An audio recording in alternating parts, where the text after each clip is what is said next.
नमस्कार and good afternoon सभी को। आशा करता हूँ सभी बहुत अच्छे हैं। और आज एक मेरे हिसाब से एईपीएस की मार्केट में आज एक बेहतर दिन है, जो असल में हम लोग को आज से 1 से 1.5 साल पहले ये अच्छे दिन मिलने वाला था, पर कुछ लोगों के कारण ये नहीं मिला, कुछ कंपनियों के कारण हमें ये अच्छे दिन देखने को नहीं मिला। असल में जो लोग जेन्युइन तरीके से इस एईपीएस मार्केट में काम करते हैं as AEPS agent, micro ATM agent and DMT agent, उन लोगों का ही सबसे बड़ी पीड़ा है कि भाई काम कर रहे हैं और बहुत ही दिक्कतें आ रहे हैं, ये ऐसे वैसे नियम आ रहे हैं।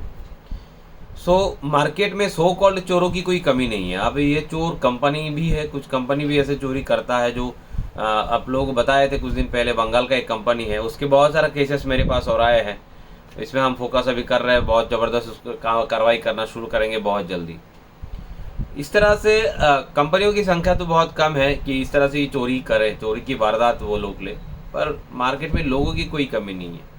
जो चोर होते वो कुछ तरह से डिजिटल हो चुके हैं और वो हर बार नए नए हथकंडे जो अपनाते हैं। आज मैं खुल के बताना चाहता हूँ आप सभी को कि ये डिजिटल फ्रॉड जो एईपीएस के द्वारा हो रहा था वो कैसे हो रहा था।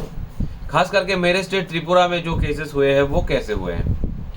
खास करके मेरे स्टेट त्रिपुरा में जो एईपीएस फ्रॉड हुए हैं वो कुछ इस तरह से हुए हैं। त्रिपुरा के कुछ खास एरिया की जोन के लड़के लोग ये सब कर रहे थे, और स्पेशली एक कम्युनिटी से बिलोंग करते हैं कुछ लोग, वो वहीं से आ रहे हैं। उन्हीं लोगों के नाम से ये केस बना है, दर्ज हुआ है, और उन्हीं लोगों की तरफ से ही हुआ है, एक कम्युनिटी की तरफ से हुआ ऐसा कुछ कि पहले वो लोग घर के बुजुर्गों के नाम से, या फिर घर के जो उसके दादाजी है, पिताजी है, छोटे बड़े भाई, उम्र दराज जो लोग हैं, मतलब उम्र दराज मतलब उतना भी नहीं, बूढ़ा भी नहीं, मान लीजिए 40-45 उम्र, 50 उम्र, उसके पिताजी के नाम से बुरे लोगों का पहले कर चुके हैं। उन लोगों का भी फिलहाल सस्पेंस है, इसलिए नहीं कर रहे थे बुरे लोगों का। बस वही 40-45 एज के लोगों के वो लोग क्या करते कि बोलो कि भाई आप ना एक सिम कार्ड आपके नाम से उठा दो मेरे को, या फिर वो चोरी छुपे सिम कार्ड उठा लेते हैं। क्योंकि कुछ ऐसे फ्रॉड भी मिले हैं जो जियो का एजेंट है, वो पहले तो लोगों के नाम से सिम कार्ड उठाते हैं, फिर वही सिम कार्ड, पैन कार्ड, आधार कार्ड सब खुद लेके उसकी नाम से वो आईडी बनाते हैं कंपनियों की।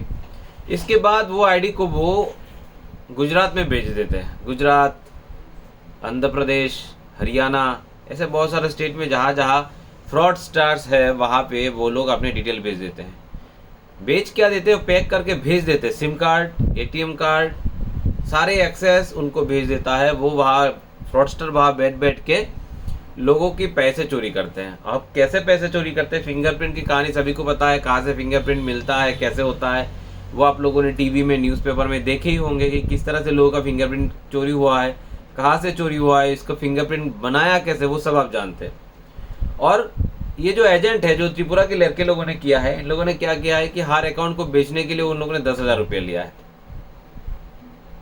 अब ऐसे भी कुछ एजेंट्स त्रिपुरा में हमको मिले हैं जो अपना सिम कार्ड तो दे दिया, अपना आईडी पासवर्ड भी दे दिए, और वहाँ से वो काम भी कर रहे हैं, बंदे वहाँ बैठ के काम भी कर रहे हैं। वो क्या करते हैं, किसी दिन सुबह 11-12 बजे के बाद वो सिम कार्ड को जो है वो रिप्लेस करा लेता है। सिम कार्ड जैसे ही रिप्लेस कंप्लीट हो जाता है, 2 घंटे में सिम रिप्लेस होके नए सिम में आ जाता है, नए सिम में मैसेज आना शुरू होता है, या फिर वो उस सिम कार्ड से उस आईडी को फिर से एक्सेस कर लेता है। एक्सेस करने से क्या होता है, जिस चोर के पास उसने चोरी का सामान बेचे थे, उस चोरों ने जितना ट्रांजैक्शन किया वो अपने पास लेके आते हैं और खुद सेटलमेंट कर लेते हैं। ऐसे भी केसेस हुआ है। ये अच्छा दिन, आज का दिन इसलिए अच्छा बोल रहे हैं, जो त्रिपुरा के साथ साथ बाकी सारे स्टेट में जो चोर बैठे हुए, जो लोग इस तरह से अपना डेटा, घर के किसी बुजुर्गों का डेटा इस तरह से बेच देते थे, वो लोग और बेच नहीं सकते। क्योंकि आज से ये नियम हो चुका है कि अगर आईडी विनय विश्वास के नाम से है, विनय विश्वास के आधार कार्ड से बना हुआ है, तो सुबह की पहले फिंगरप्रिंट, काम शुरू करने से पहले वो पहला फिंगरप्रिंट विनय विश्वास का होना ज़रूरी है। नहीं तो आईडी नहीं खुलेगा, या फिर आईडी से आप ट्रांजैक्शन नहीं कर सकते हैं। इसलिए ये दिन बहुत अच्छा दिन है। और बता रहे थे, जो पहले बताए थे, ये अच्छा दिन हम लोगों को आज से 1-1.5 साल पहले मिलने वाला था। आज से 1.5 साल पहले, कम से कम 1.5 साल हो जाएंगे। सही पे ने सबसे पहले ये मॉड्यूल शुरू किया था, एनपीसीआई ने बताया था ऐसा करना होगा, और देखिए पिछले 1.5 साल में कितना सारा चार्जबैक आया है। अगर एनपीसीआई की नियम सभी कंपनी मान लेते हैं, ऐसा नहीं कंपनी बाध्यगत है, ऐसा नहीं है कि सारे कंपनी जो रूल्स फॉलो करते हैं, कंपनी अगर रूल्स फॉलो करते हैं तो आज से 1.5 साल पहले ये मॉड्यूल शुरू कर देते हैं। इवन रूल्स तो दूर की बात, वो लोग आपस में भी चीज़ों को नहीं मानते हैं। सारे कंपनी अपनी पीठ बचाव के लिए, बीज बचाव के लिए वो लोग एक संस्था का जन्म दिया है जिसका नाम BCFI है। और BCFI पिछले कई वर्षों से अपने खुद में मीटिंग कर रहे हैं और एजेंट जुगाड़ करते हैं। एजेंट मतलब कंपनियों को बीच बीच में लेके आते हैं, कंपनियों को बीच में लेके आते हैं और वो लोग बैठ के मीटिंग करते हैं। इसका नतीजा क्या हुआ कि इन लोगों ने अभी तक ये जितने कंपनी एक साथ बैठे हैं, एयरटेल, स्पाइस, फिनो, RNFI, सब मोबी सफर, ये सारी कंपनी इस गुड के जो संस्था है, जो गुड है, इसके मेंबर्स हैं। उन लोगों ने तक आज तक सब मिलके ये आधार ऑथेंटिकेशन वाला ऑप्शन ऑन नहीं किया और ना ही एनपीसीआई ने किसी को दबाव डाला। दबाव नहीं डाला तो किसी ने नहीं किया। अब एनपीसीआई दबाव में आ चुके हैं और एनपीसीआई ने जब दबाव डाला तो सब आज क्या किए, सब ने आज लाइव कर दिया कि 2 फैक्टर ऑथेंटिकेशन लाइव है। भाई ये 1.5 साल पहले अगर होता तो किसी को ये बोलने का मौका नहीं मिलता कि पता है आपको मेरा 2 करोड़ रुपया गबन हो गया। ये बहाना किसी को देने का ऑप्शन ही नहीं मिलता। सो चलिए, अच्छा हुआ फिर भी इतने सारा कुछ होने के बावजूद 2 फैक्टर ऑथेंटिकेशन आया। चोर चकोर का काम आज से बंद होगा। आज आपकी, अगर आप डिस्ट्रीब्यूटर है, अगर आप सुपर डिस्ट्रीब्यूटर है, अगर आपके पोर्टल में आज मान लीजिए 30% काम कम हो रहा है, इसमें से 1% लोग मिलेंगे चोर और 29% लोग मिलेंगे जो लोग मिसेस के नाम से आईडी बना के काम करता है। खुद के नाम से काम करने में इनको शर्मिंदगी महसूस होता है। वो गवर्नमेंट जॉब करता है। भाई गवर्नमेंट जॉब करने के बाद ये सब करने की क्या जरूरत है? अपनी गवर्नमेंट जॉब पे अपना समय दो ना, नहीं देगा। चलिए ये उनकी आपसी मामला है। पर बात है कि ज़्यादातर जो लोग दूसरे की आईडी से काम कर रहे थे, बहुत लोग ऐसे हैं दूसरे का आईडी इसलिए इस्तेमाल करते हैं क्योंकि वो लोग